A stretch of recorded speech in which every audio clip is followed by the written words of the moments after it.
Fantastic. Thank you, Zoe.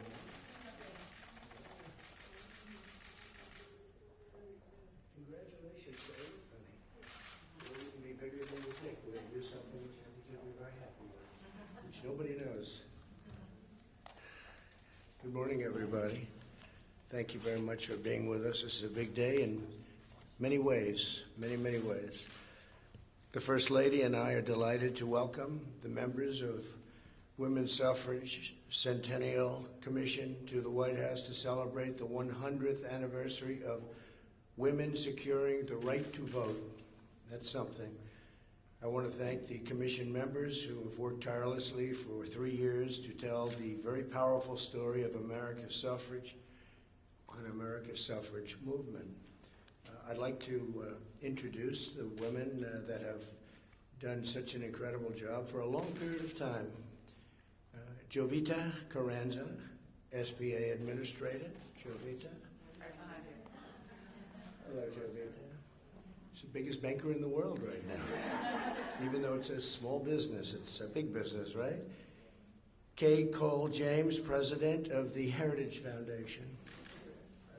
Great job. Thank you very much. Anna Lehman, Executive Director of Women's Suffrage Centennial Commission.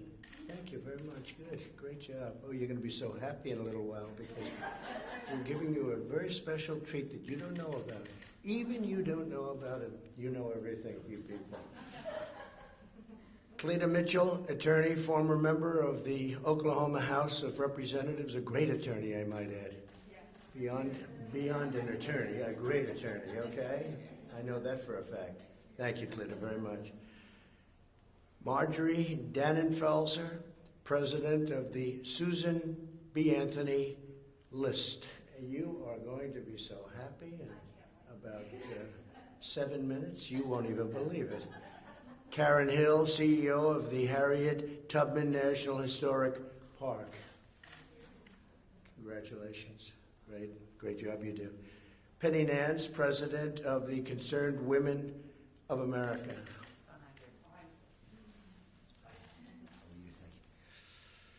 Heather Higgins, president of Independent Women's Voice. Thank you, sir. Hi, Heather. Thank you. Congratulations. Deborah Steidel-Wall, deputy archivist of the United States. That sounds like a very big job. That's a lot of archives, isn't it? How many buildings does that take up, right? Great job. I hear you do a great job. Thank you very much.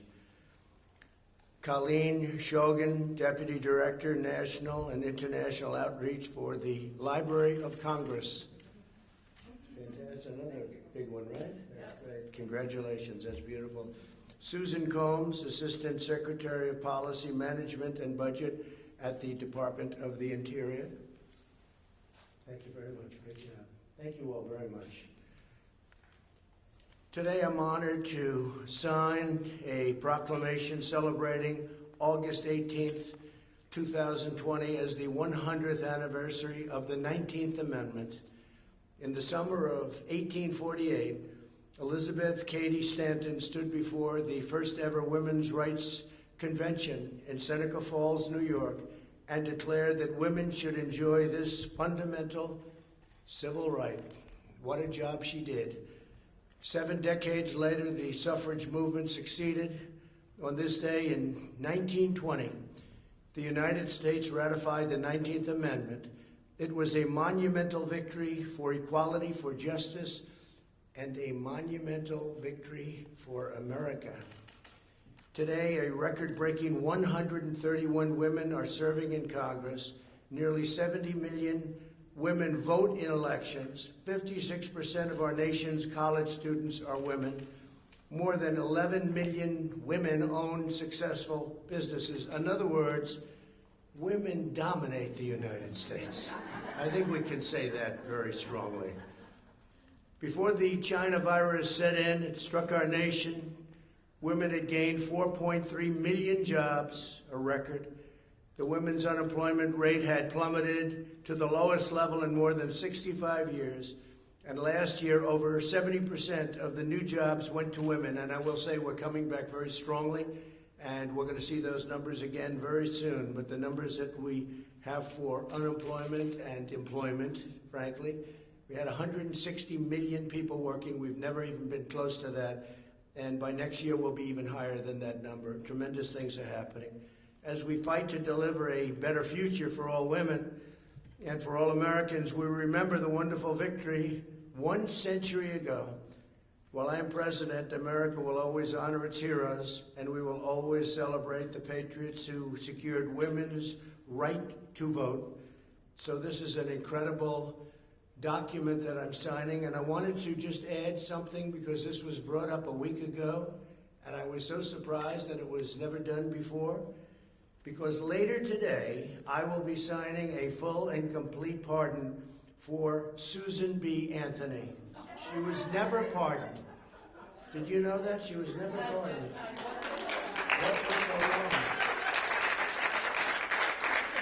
And you know that she got a pardon for a lot of other women, and she didn't put her name on the list. So she was never pardoned. And we're for voting. That's right. That's right. She was guilty for voting. And we are going to be signing a full and complete pardon. And I think that's really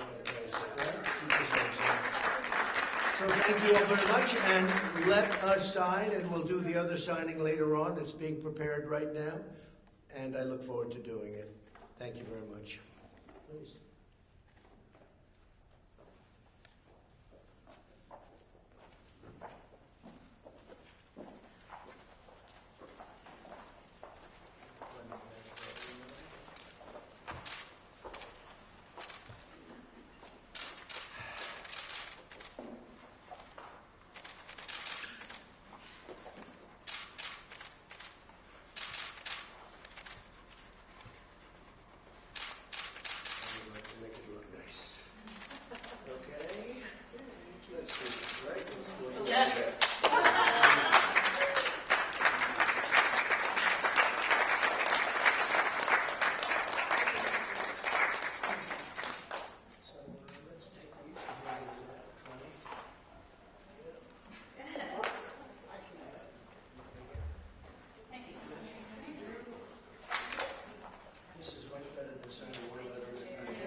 To ask any questions of the commission. They've done a fantastic job. If you have any questions, please, this is your shot. This is your time. I have a question. Mr. President, you spoke about the suburban housewife and what you described as her support for you. I'm wondering if you can tell me what you think. What is a suburban housewife? And does the suburban housewife support the president? Well, I'm Penny Nance. I run Concerned Women for America in my day job. And we actually are doing She Prays, She Votes events in 10 states, doing virtual events for women being held in small women-owned businesses like clothing stores, manufacturing plants, any number. Susan B. Anthony was pro-life, and so are we. Women are concerned about their schools reopening, they're concerned about their businesses, and what better man to restart the economy than the one who did it the first time. Thank you. We did do it once, and we're doing it again, and the number looks like beyond a V. It looks like a super V based on the kind of numbers we're coming out. I guess you're seeing that. They were saying that's not possible, and now they're saying it's a super V, and that's what we're having. Any other questions, please, for the commission? Mr. President, can I ask about Saturday, the House vote on the Postal Service bill? Is that something that you will veto? Well, we'll talk about that later. We will talk about that. The Democrats want to make it a political issue. It's not a political issue. It's really about a correct vote. You have to get voting right. You can't have millions and millions of ballots sent all over the place, sent to people that are dead, sent to dogs, cats, sent everywhere. This is a serious situation. This isn't games, and you have to get it right. I just want to get it right. Win, lose, or draw. I think we're going to win. Win, lose, or draw. We have to get it right. So are they getting it right with their bill? Well, they're going to do something in Congress, but everything they do is political. As an example, why don't they do it now instead of on Monday? They picked a day, actually. They picked another day on Monday, as you know. Well, that's when the Republican convention starts. Why don't they do it during the Democrat convention? Because everything they do, Nancy and Chuck, they play games. How's it working out? I think this is the White House, isn't it? How's it working out for them? Not so good. So I will tell you, it's disgraceful. It's disgraceful. We have to have honest voting. That's what this is all about here. It's honest voting. You can't take millions of ballots, send them haphazardly all over the country or all over a state, and expect to come out properly. And if you look at the last 10 elections where they did this universal, and by the way, absentee is great. It's been working for a long time, like in Florida. Absentee, you request, and it comes in, and then you send it back. Absentee is great. But universal is going to be a disaster, the likes of which our country has never seen. It'll end up being a rigged election, or they will never come out with an outcome. They'll have to do it again. And nobody wants that, and I don't want that. Go ahead, please. Let's talk about this subject, however. Although, indirectly, we're probably talking about the same subject. Wouldn't you say, Cleta? Cleta's an expert on this. I've never even asked. He's one of the great attorneys in Washington. Do you have an opinion on it? And if it's not my opinion, please don't say it. Come on up here. And I must say, it's very interesting. Well, I do have an opinion. The president is right. One of the things that the Democrats and their allies in the media and the left have been trying to do for a long time is to have universal mail voting, where election officials send ballots to everybody on the registration list. But we all know there have been multiple studies, the Pew study, millions of people are on the rolls who are no longer living there, they're dead, they're non-citizens. Don't forget, when you go to the DMV or social services, they ask you, they're supposed to, by law, they have to ask you to register to vote, whether you're eligible or not. All of those registrations are dumped into the system, and so there are duplicates. I am chairman of a public interest legal foundation. We're devoted to election integrity. And we just did a study of Allegheny County, Pennsylvania. We found one man with 7 active registrations. If you send him 7 ballots, there's the potential to vote 7 times. He will. So the issue is, I actually have a memo I'm working on to give to the president about what the post office should be doing. They should be working with local election officials. They should be making sure that the ballots are designed in a way that processes properly through the voting equipment, through the post office equipment.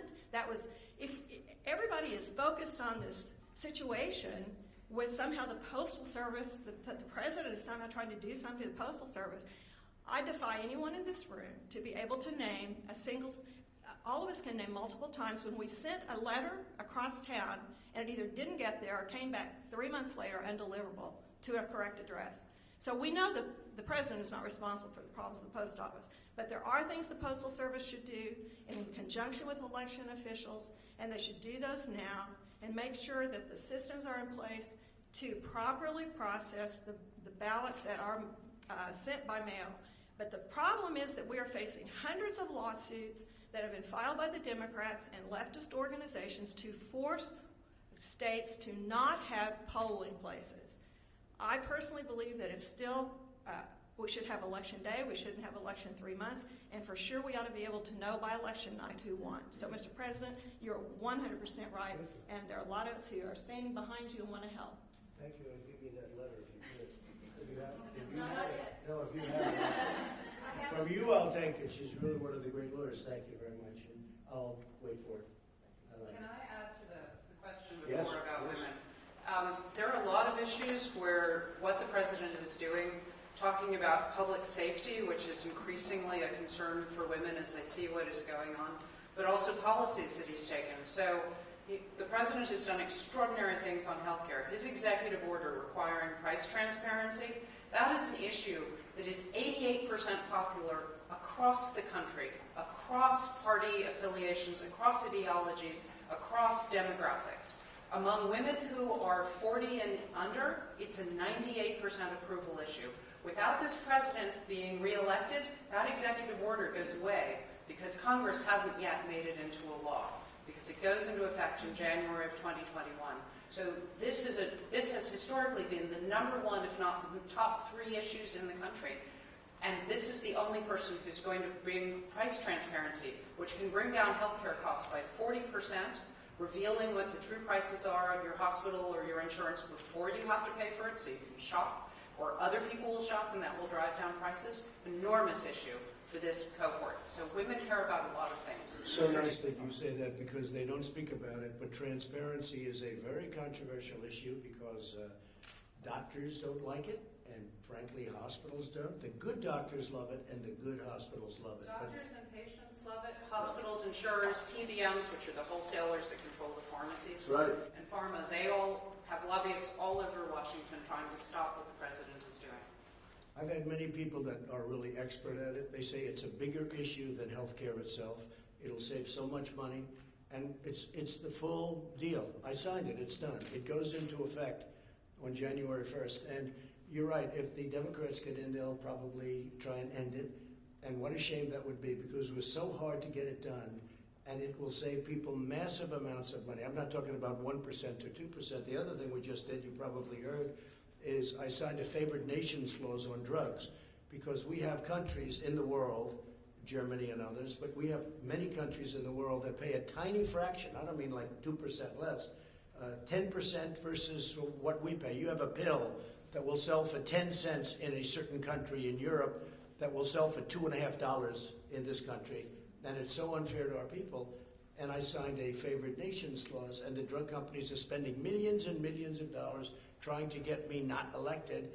And all it means when you see ads from drug companies, all it means is one thing: the drug prices are going to be coming down 50, 60, 70%, and they never thought anybody would do that. I also signed a rebate clause, so the rebate money, instead of going to the middlemen, who among the richest men in this country, and men and women, I guess, in this country by far, the middleman.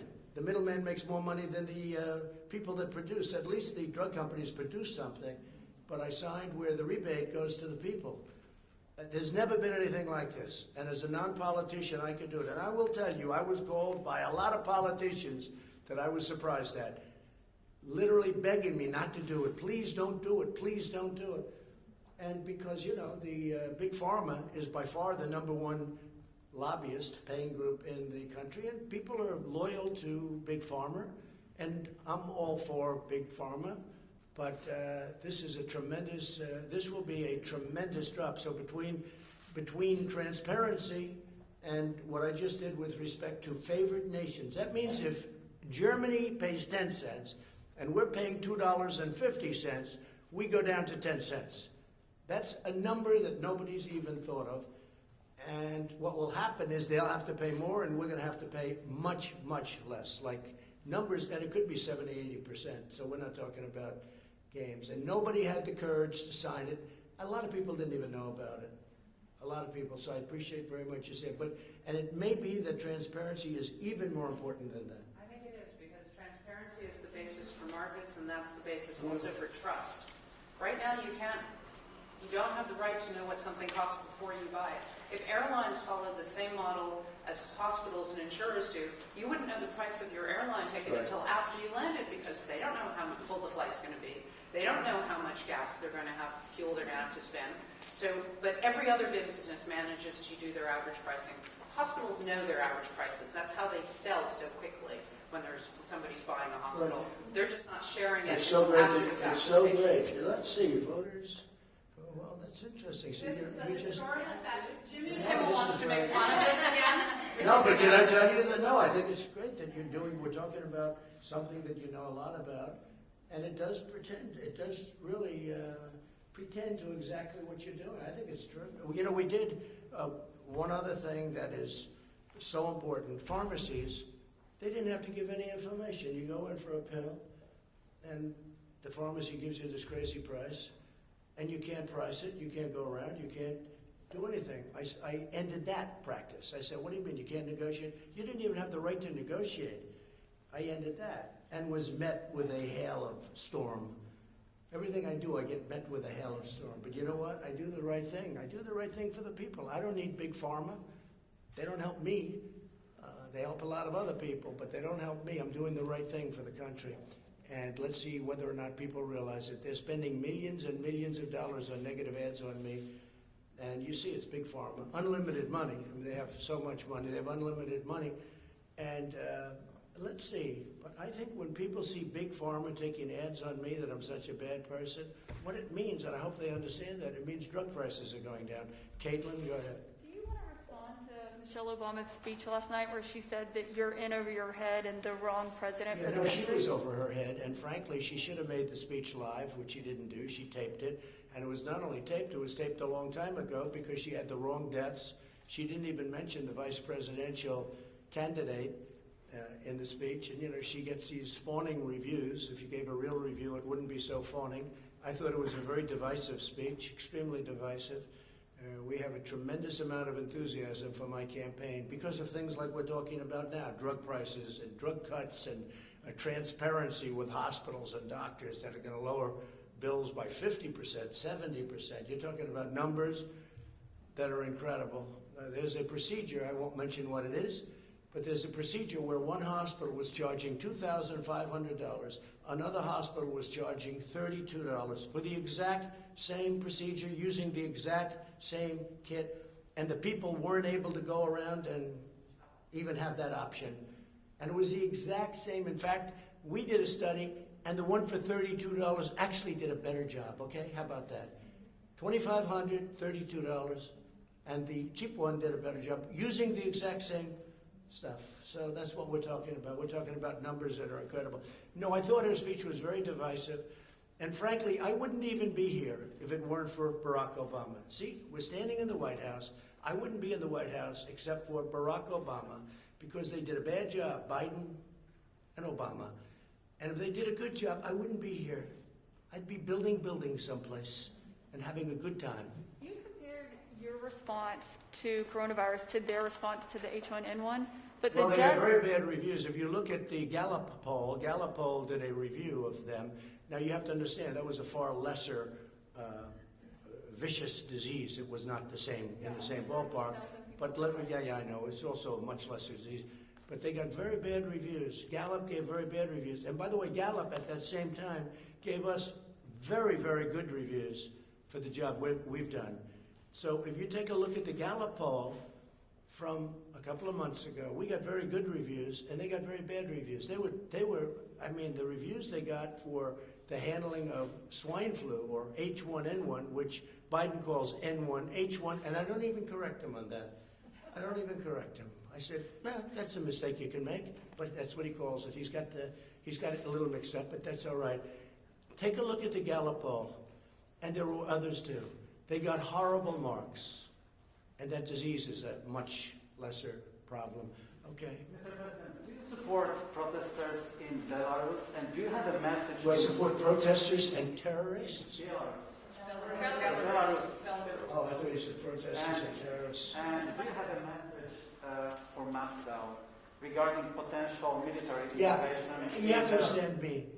I like seeing democracy. Democracy is a very important word. It doesn't seem like it's too much democracy there in Belarus, but we are speaking to lots of people, and we'll be speaking at the appropriate time to Russia, and we'll be speaking to other people that are involved, but it's certainly a very big march, and it seems to be a very peaceful march, unlike some of the so-called peaceful protests that we have where they burn down stores, okay? Peaceful protests, those are not peaceful. Those are anarchists going over to Portland and other places. These are anarchists, agitators. These are very bad people. But it seems to be very peaceful, and it's a peaceful protest. And I support democracy. Okay, any other question? We're here with female supporters. When you speak... Not supporters, these are just people that are outstanding people. Some support me. This is bipartisan. Some, that's right. This is very bipartisan. Some were appointed by people that I don't get along with so well. Okay, I won't say who, because I happen to like you all. I happen to like you all, so what can I do? When you speak to the suburban housewives of America, what do you view as the suburban woman voter? Is the suburban woman voter a suburban housewife, or is there more in your It's a very fair assessment? question, a great question, actually. Look, I view it very strongly that the suburban voter, the suburban housewife, women and men living in the suburbs, they want security and they want safety. They don't want to have a lifetime of working hard and buying a house. And by the way, 30% of the people living in suburbia are minority groups. African American, Hispanic American, Asian American, they're minority groups. They don't want to have their American dream fulfilled and then have a low-income housing project built right next to their house or in the neighborhood. They don't want it. That's not part of the deal. And I terminated that. And I think that the suburban housewife, as you say, and I think that women and men living in the suburbs who fulfill their American dream, or at least got a big part of it, they now live in a safe, beautiful area. They don't want to have people coming in and forcing low-income housing down their throats. And you know what? People can say I'm a bad person for doing that, or they can say I'm a good person.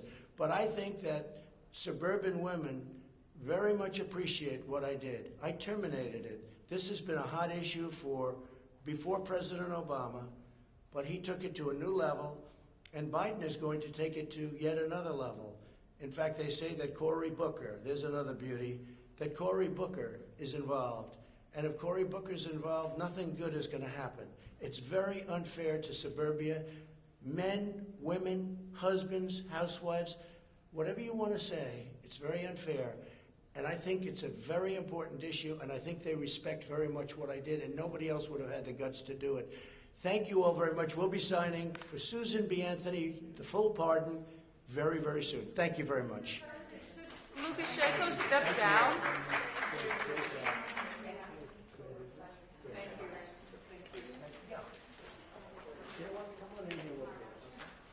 Thank you very much, everybody. See you in a little while. Thank you, Mr. President.